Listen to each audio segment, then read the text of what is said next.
ஒரு 9 வோல்ட் பார்த்தீங்கன்னா ஒரு பேட்டரி ஒன்று தேவைப்படும். 9 வோல்ட் பேட்டரி ஒன்றும், அதுக்கப்புறம் தான் BC547 அப்படின்ற ஒரு டிரான்சிஸ்டர் பார்த்தீங்கன்னா ஒரு 3 நம்பர் தேவைப்படும். அது வந்து ஒரு 3 எடுத்துக்கோங்க BC547 டிரான்சிஸ்டர். அப்புறம் வந்து சுற்றத்துக்கு பார்த்தீங்கன்னா காப்பர் ஒயர் கொஞ்சம் எடுத்துக்கோங்க காயில் மாதிரி.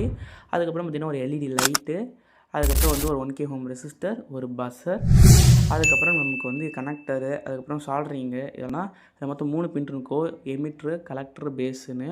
சென்டரில் பார்த்தீங்கன்னா பேஸு. இப்போ நான் ஃபஸ்ட் பின் செகண்ட் பின்னு சொல்கிறேன். இப்போ இன்னொரு டிரான்சிஸ்டர் எடுத்துக்கோங்க. அதோட சென்டர் பின் எடுத்துகிட்டு பின்னை ஆல்ரெடி பண்ண ஃபஸ்ட்டு பின்னோடையும் நீங்கள் வச்சு சால்ட்ரிங் பண்ணுறங்க. டிரான்சிஸ்டரையும் வந்து வச்சு பண்ணிடலாம்.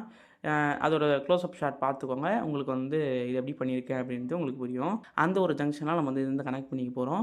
ஸோ இதில் கனெக்ட் பண்ணிக்கலாம். அப்புறம் அதோட இன்னொரு எண்டில் ப்ளஸ் பாயிண்ட்டில் பார்த்தீங்கன்னா வந்து ஒரு 1K ஹோம் ரெசிஸ்டர் வச்சுருக்கேன்.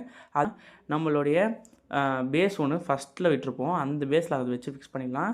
அதே மாதிரி இதோட ப்ளஸ் அண்ட் மைனஸ் இருக்குது தெரியுமா? ப்ளஸ் எடுத்து போய் LED அப்புறம் பஸ்ஸரோட ப்ளஸ் வருது அந்த இடத்துலையும். அப்புறம் பேலன்ஸ் தனியாக ஒரு பின் இருக்கும். அதில் போய்ட்டு மைனஸ் கனெக்ட் பண்ணுறேங்க.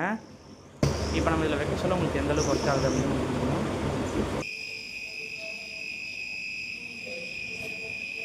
இப்போ நான் எடுத்துட்டேன் அப்படின்னா அந்த ஒரு சவுண்டும் வராது, அதே மாதிரி அந்த லைட் எரியாது.